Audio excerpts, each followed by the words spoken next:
E humai kai ke mai una mai e. Una mea una no e una mele.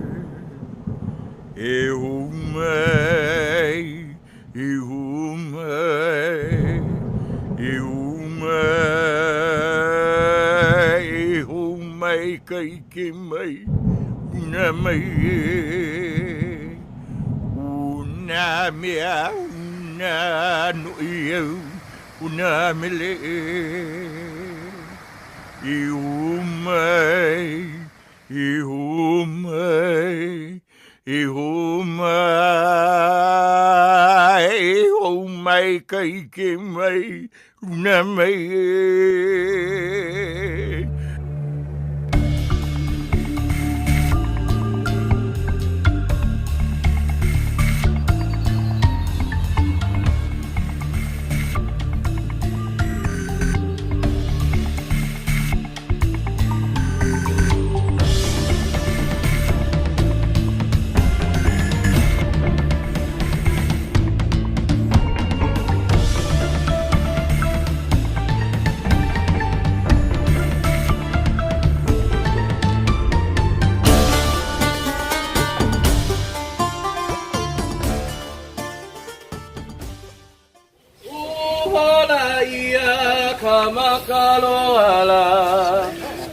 Uai ke aloha la, uai ia kahaloa la, tangi mai na rehua, mai toko kuia kahaloa ea, mahalo e na kua, mahalo e na kapuna la ea.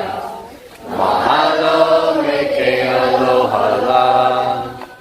Mahalo me ke aloha la. Mahalo. Welcome to Hawaii. Now I know what you're thinking. It must be paradise, especially being a teacher in paradise. And it is all that. Turquoise water, white sand beaches, great waves, and I love to surf. But there's more to it, and this is what I want to tell you about today.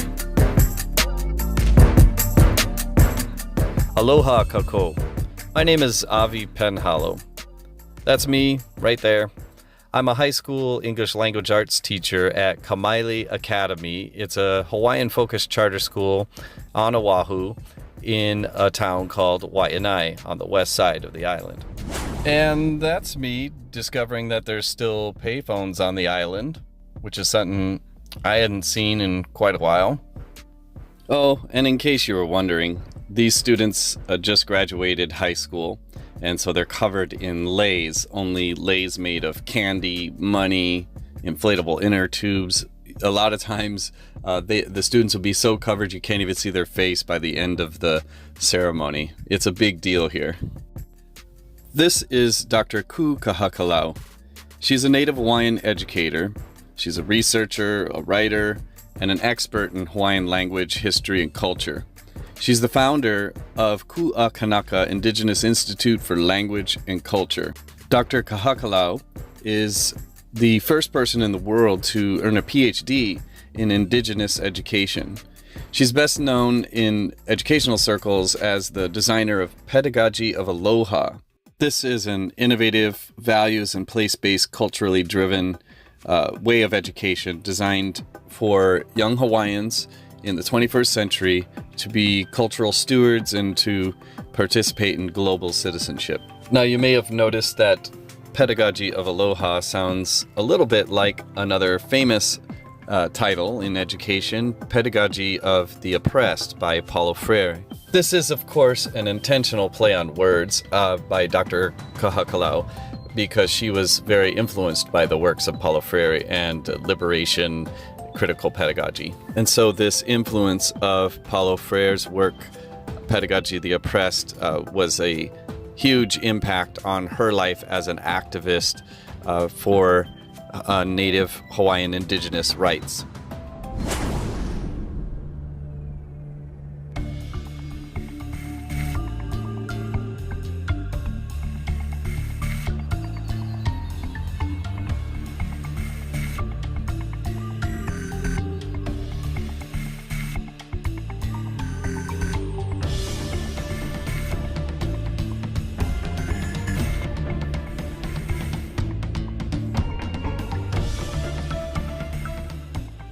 Now, if you grew up as I did in the mainland United States, in fact, I was originally from the Midwest in Beloit, Wisconsin, the only thing that I remember about Hawaii in school was a small little paragraph, and next to it was a photo of a young boy holding up a newspaper with a giant headline with one word, statehood, exclamation point. And I remember this from my 4th grade social studies class. And that's pretty much it. I knew that Hawaii had become the 50th state, and that Pearl Harbor was in Hawaii, and that had something to do with World War II. But that was pretty much the extent of my knowledge at that time of Hawaii.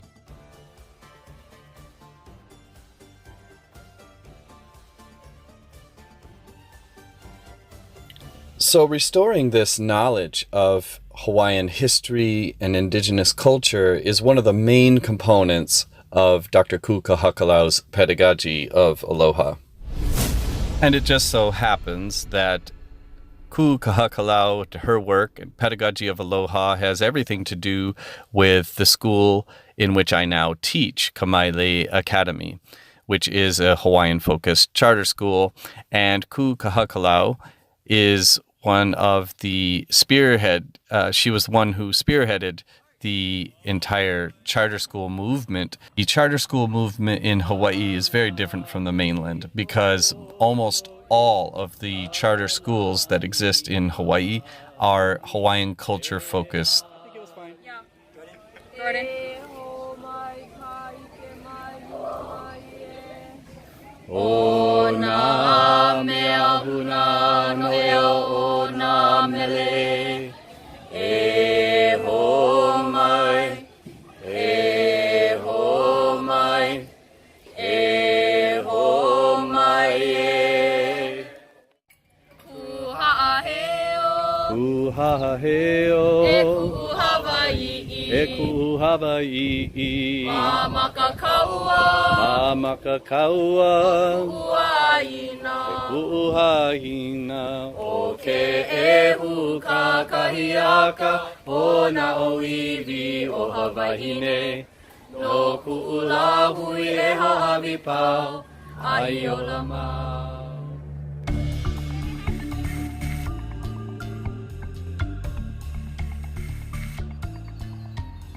Kamaile Academy is just one of several Hawaiian-focused charter schools in the state of Hawaii. Although the school is not directly related to Kahakalau, it has taken much of its inspiration from her pioneering work. In order to understand the Pedagogy of Aloha, it's important to take a look at some of the historical precedents which led us up to this point. There's simply no way to get into all of the details here in this program, but we do need to highlight a few of the historical landmarks and to look at some of the perspectives of the native Hawaiians who are called Kanaka Maoli. Now, I certainly don't believe that the Pedagogy of Aloha and the work of Kahakalau is limited to the Hawaiian context. In fact, for anyone interested in critical literacy in the English language arts classroom, I think that Hawaii is a perfect case study in how culture and place-based learning is paramount to student achievement in Hawaii. And I'll mention this probably later, but we have some of the lowest achievement scores in the nation. The strange part about this is, though, when literacy was first introduced, when I'm talking about textual literacy, to the islands, the Hawaiians picked it up very, very quickly. In fact, in the Hawaiian language, it's called palapala. And palapala quickly became spread all throughout the islands. And in the late 1800s, Native Hawaiians became one of the most literate populations on Earth. The Hawaiians were so successful at picking up reading and writing text and composing their own text. In fact, they composed many of their mo'olelo. Mo'olelo is their oral histories, their meles, their songs, their olis, their chants. All of these things were acquired and preserved in text very, very quickly after textual literacy was introduced to the islands. So cultural preservation was definitely one of the benefits of palapala. But at the same time, it should be noted that Native Hawaiians also were very astute in contemporary events of the time. So there were many, many Hawaiian language newspapers at the time, shortly after palapala was introduced. Very, very active community. They were very accepting of new technologies and implemented them within their own cultural paradigm. And then later, some of these publications were also used in resistance to the occupying forces. And so many Hawaiians now who are trying to revitalize their culture and lift themselves out of poverty, of, like I said, cultural genocide, they have to look to their past in order to understand this. And so one of the things that Kahakalau works tirelessly on is creating Hawaiian-focused education that is fun and engaging and rigorous.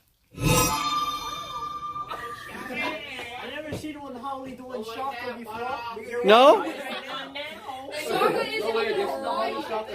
Wait, Selwyn, show yours. Okay, so sometimes the fun in learning is explaining how tourists throw up the shaka. But these students do understand that the pedagogy of Aloha is all about where they come from. We Hawaiians ourselves, so we might as well learn our culture. And more people don't know their culture sometimes. Of course, a key component to Pedagogy of Aloha is learning about the history of Hawaii. The Hawaiian Islands are the most remote place on Earth. It is generally believed, and the data bears this out, that the first Hawaiians arrived from Polynesia, perhaps Tahiti, but we are not exactly sure who had arrived first. But we do know that the Polynesians were great seafarers and voyagers in what are known as va'a, or double-hulled canoes. It is amazing to realize that these canoes filled with expert navigators were able to traverse thousands of miles to discover the Hawaiian Islands, which had been unpopulated up to that point.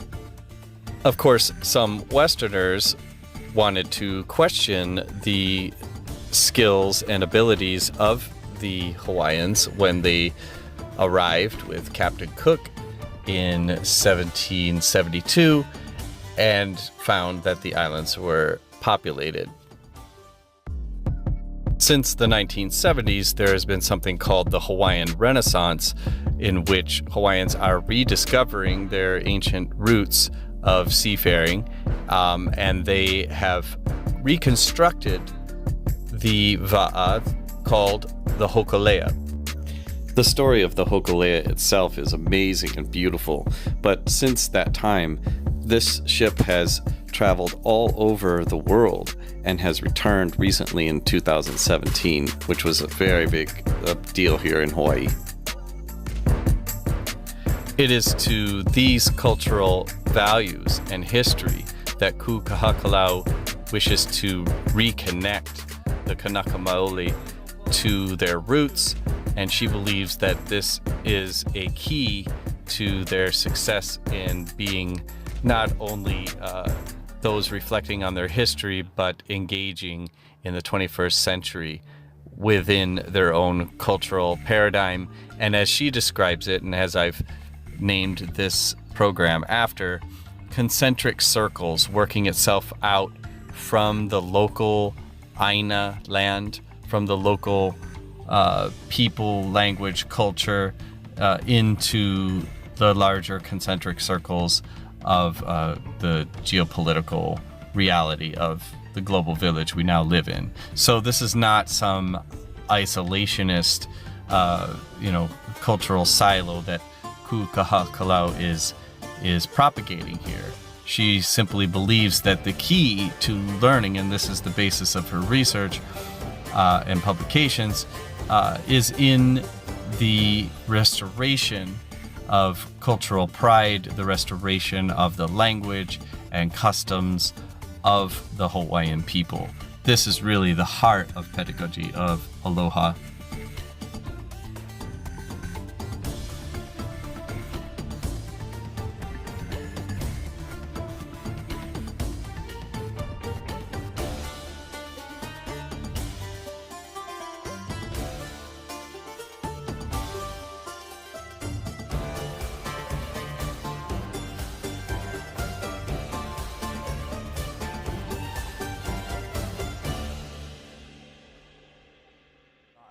So this pedagogy of aloha, it's really simple. Relations is the most important thing. Relevance is the next thing. It has to be relevant. It has to make sense. And then kuleana is the next part. Because if I'm going to give you the ike, then you have some kuleana. And then you don't have to worry about rigor, because that's going to happen automatic. So it's culturally driven, family oriented, community focused, and place focused, the same as they had already talked about. And the part that we're working on, as I said, is the economically sustainable part. So what it is about, our values and our traditions are the guidelines for instruction. So we all aloha each other. The knowledge, the Hawaiian knowledge, is the foundation of the curriculum. So everything, whether it's PE, whether it's science, whether it's history, whether it's language arts, it all starts, in your case, in Wai'anae and moves outward. For our case, it starts in Waimea and it moves outward. Wherever you are, it starts in your place. That's the first thing you should learn about, and then you move outwards. And when it comes to assessment, we call it ho'ike. We've done it for thousands of years. We all know how it works. They came up with it yesterday, and they call it performance-based assessment to an authentic audience. Okay? But we already know it. We've done it. We know how it works. We asked the students, what is an educated 21st century Kanaka?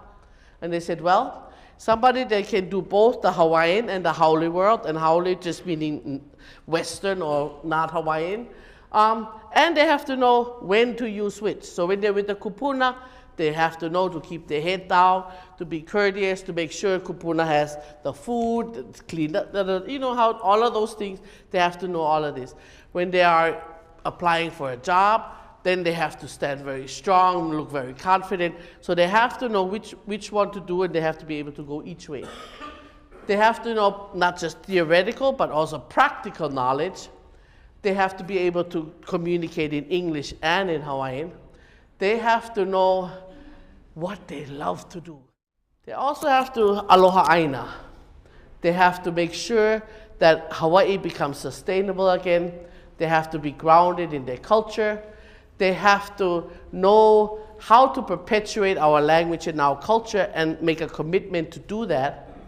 They have to know where they come from and be proud of their Hawaiian ancestry or any other ancestry that they have, and be comfortable in working in multiple worlds, and dedicated to not just worrying about their place, but really looking at the whole world and making a better place for everybody in the world.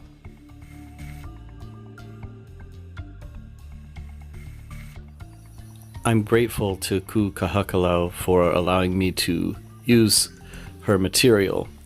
As she puts it, I believe in having a copy left instead of a copyright, meaning she wants to leave behind the indigenous wisdom and those things that are passed on to her. The pedagogy of Aloha is commensurate to critical literacy or critical pedagogy. I'm convinced of this, although Kahakalau has said on numerous occasions that she moved on from liberation towards aloha. For me, I see them both as the same thing.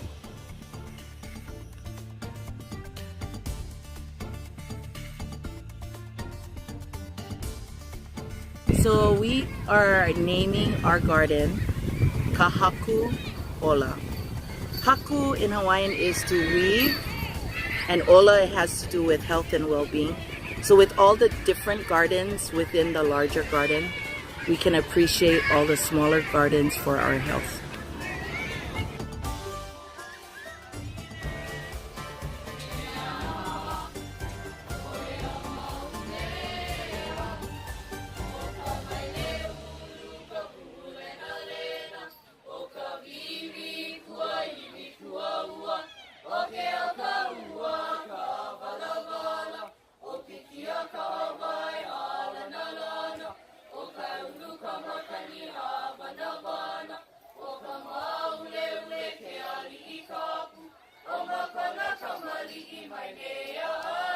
E hea I ke kanaka e komo maloko, e hanaya e hewa I kawaha, e ia no ukala o ko leo, aha leo wale no e